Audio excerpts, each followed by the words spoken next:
Бизнисот нема време за да издействува промени врз предложениот буџет за догодина. Владата денеска расправа за обемот и структурата на државната каса, а стопанствениците кои бара одложување на зголемувањето на персоналниот данок за 5 години, IT секторот кој бараше изземање од мерките, бизнисмените кои бараа итно реформирање на агенцијата за вработување и обука на кадри за дефицитарни занимања, не се оптимисти дека владата ќе ги вметне нивните сугестии во предлог буџетот пред да го достави до собранието.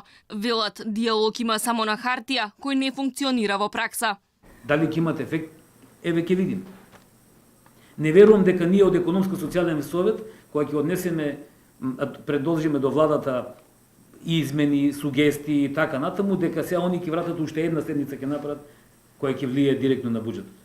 Буџетот е повеќе социјален, а помалку развоен. Владата тврди дека економскиот раст ќе го билдаат инвестициите, но од друга страна ги зголемува платите и социјалните трансфери, па најверојатно повеќе ќе зависи од личната потрошувачка, тврдат бизнисмените.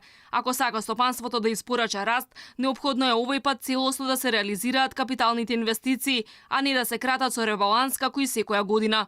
Неопходно е капиталните проекти да бидат однапред добро испланирани, за тие накрај да не чинат неколкукратно повеќе, туку да донесат пари во што повеќе сектори, бараа стопанствениците. Ако го направиме коридорот 10 железничката пруга, нели? А останеме со старите руинирани железнички станици, никој нема да купи и да застане ни еден сендвич, ни па да дојде да ги користи тие. Правиме една засебна инфраструктура, крвоток, и ако не го правиме тоа да биде како дел од сплет на економијата, тогаш не сме постигнале никаков ефект.